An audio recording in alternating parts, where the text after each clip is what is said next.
They greenlit the sequel without a story in mind.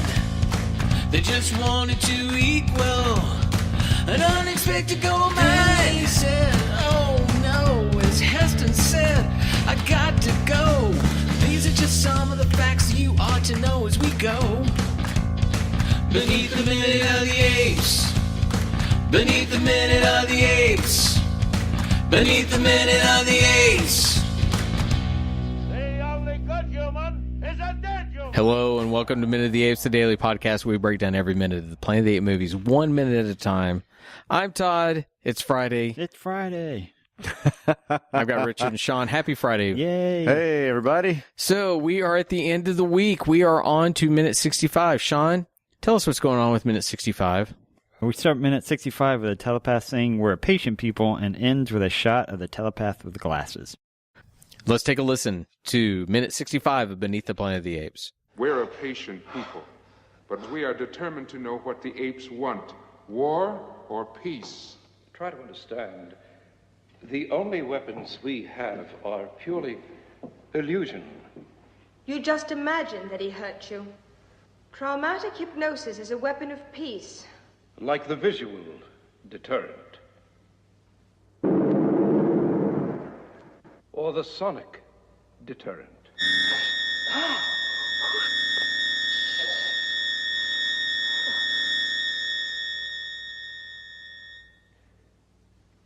Let me make a last appeal to your reason before we inflict more of this on you.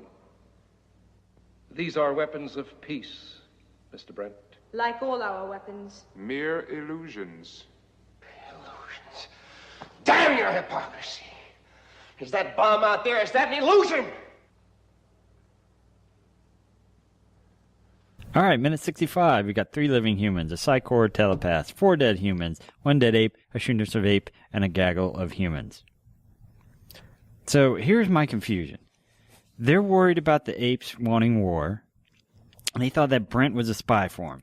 So I'm assuming that they're holding Taylor captive. That's the image that we saw a couple minutes ago. And he's probably told them the exact same story that Brent has about the apes. So they've met 2 talking humans. Did the mute humans ever show up, and why would they think they would be spies for the apes? They have trust issues? They're still wearing their savage diapers. I mean, they don't like their... Ooh, that's true. They don't come in ANSA garb. They're wearing the... No, they have nothing to prove that they're astronauts. Yeah, but or from they've 2,000 never... years ago, other than Besides just the fact they random can garbage. speak. Yeah, Yeah, I mean, well, they've but I mean, never seen they may not think that may not be ultimately unusual in this universe. They might, since they themselves speak, they may assume that. Okay, good point. They may assume that savage humans somewhere might speak from another tribe. But do they think that the savages work for the apes and are trying to spy on them? I don't understand, because for me, from what we've seen of the humans that are on Earth in the future, they're very docile unless they're in a cage, and then they start, rocking the cage. But they don't talk. Right. And so they're telepaths, and you would think that if they put them in pain and all this stuff, that at some point they'd say stop or something like that, but I'm assuming they're silent the whole time. So how do they think that they're potentially working with the apes if they've ever seen a human before that's not Brent or Taylor? That's a really good point. Their paranoia is not apparent in anything else either. They don't seem that concerned. We don't ever hear Mendez telling, a telepathic guard, hey, make sure you're guarding the entrance. Yeah, you don't hear any of that. I mean, they literally lured Brent in, so if you're thinking he's a spy, wouldn't you try to keep him out as much as possible, rather than bring him deeper into your facilities? So the first statement that comes from Ongaro is, we're patient people, but we are determined to know what the apes want, war or peace. We are determined to know what the apes want. So this means that they have a broader concept of what the apes are and who they are to be able to think that what is their motivation, right? The apes aren't new to them. Now, we might have guessed that because we had Ursus saying that he's lost 12 men at some point in this area, right. Almost as if they're picking them off and doing some type of interrogation to the apes at some point, trying to figure out what the motivation is, right? We know that they have Taylor, possibly, probably. but they're not giving me any sense that they really interact with the apes on any level. They've never had any type of envoy or peace mission or gone to explore outside of their own walls. The apes would almost be an alien culture to them completely. It sounds like they don't know a thing about them. And therefore, why do they immediately think the apes are being aggressive or because... Why would they think war or peace? What do the apes Is it want? just because apes are naturally an aggressive animal? They're living in the forbidden zone, so the apes I'm assuming, are not coming out there very much, except for when Cornelius wants to do... Right, because it was a place not to go to. Maybe so. Maybe they've recently discovered the apes. They didn't know the apes existed before, but they're not shocked by humans. Yeah. Okay, see, now this internal logic is all screwed up again. We don't understand why they know, how they know, what they know, and why they would think what they've had of how long have they been observant of the apes? Because how long was Taylor on the face of the blown up Earth before Brent showed up? Do we have a guess at that? Well, I mean, so he was there for a couple of months because he got healed up, and then, it only has to be like a day or maybe two at the most from whenever he found the Statue of Liberty. Oh, wait, for Brent to show up. Oh, you know what I mean? How long have they had Taylor before Brent showed up? Yeah. Oh. We have no point of... We know it's at least minimum 2 days because Brent says he was in Albuquerque 2 days ago, but I don't know how long it was. That Nova was riding around the horse before she finds Brent. Yeah. And for all the people out there listening, and if you've got reference books, we are only going off of what the movies tell us. Yeah. They don't give us any information to that. So are the apes somehow a new discovery just in the time that these scouts have gone missing and have... ventured out there? Is that the first time that somebody's gone missing out there? Have there been other expeditions that have gone missing, and this is the only one we've heard of in this movie? I don't know. I mean, just based upon their locale right now, I would get the impression that these humans really don't even go out to the sun. It just seems like they're probably all underground, which is why it's surprising it's just so regal. It's almost if they'd been mole people, it would have made more sense. It's a very good point. If the light had bothered him, something like that, they would give us some sense that they're not really familiar with ape culture at all. Because right now it looks like they just walk outside. Isn't that also an interesting idea that usually when you see these, we are the greatest reality in the universe kind of people, they have an obvious weakness that doesn't seem obvious to them, so their pupils... And how are you going to do this back in 70? How are you going to make massively... huge dilated eyes? Right. But that would have been a very cool idea. They're living underground. They don't have another way to look besides that, but they're blinded easily. But I don't know what to think of them, as well as that they get into the whole idea that they keep talking about their telepathic abilities are a weapon of peace or a vessel of peace. So I get into wondering, and eventually Brent's going to damn their hypocrisy when this entire conversation is not clearly stated, but it's implied that we're doing what we do out of a peaceful effort. But, I want this question to permeate throughout the rest of the conversation. Is a weapon, it doesn't matter what a weapon is, it's the intent behind the usage of it. I mean, I can pick a baseball bat and that can either be, I could bash your head in or I can go hit a baseball, correct? Yeah, I mean, we spank you because we want you to be good. Right. Casplay jumps in and says, try to understand the only weapons we have are illusionary. Albina says, you just imagined that he was hurting you. And then what's the difference between actually hurting me and making me think I'm hurting? And that's my point to it, too. Exact same thing. Right. So on Garo, which was in the script, which is cut from the scene or cut from the movie, because I imagined I was hurting you, are you in pain now? Brent says, no. Ongaro says, no imaginary broken bones, or blood flowing, or eyeballs hurting, or gut spilling. No. Good Lord. Then I have hurt you, but not harmed you. And that's when Albina replies, traumatic hypnosis is a weapon of peace. So it's still a weird, like, I am punishing you.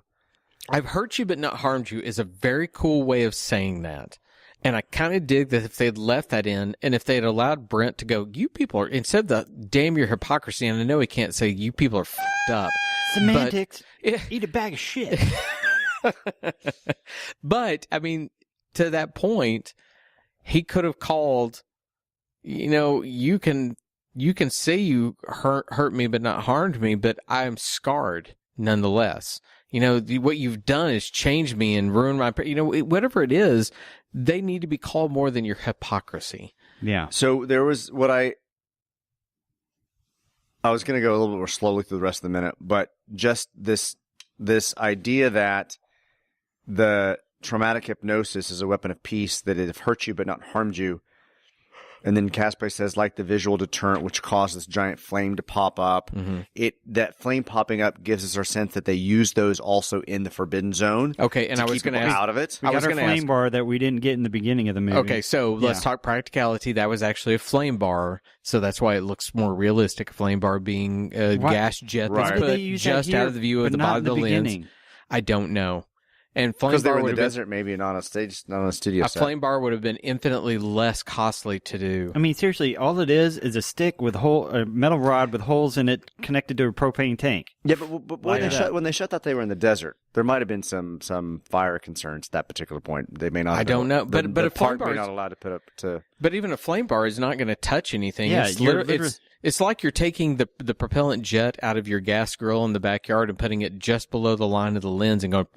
Yeah, I'm just saying. I know you are. Maybe there was a reason the state quit park justifying for them. The state park wouldn't allow them to do it, something like that. Who knows? But this is infinitely a better effect than we saw at the first of the film. Definitely. Right. So correct. my question to you was: at this point, was there any question in your mind now that they were controlling the flames that we saw at the beginning? Yeah, definitely. This was them. Yeah, this is definitely So opening has that the up. Forbidden Zone Forbidden because of them? because of them? Are they the one that have kept the apes out this long I think because so. of their ability to do these mind manipulations? So then again, the question comes: how long have they known about the apes? Because the apes have, by and large, stayed out of the Forbidden Zone long enough for it to not just be a new concept that they mentioned, but it's handed down in their religion, scripture. yeah.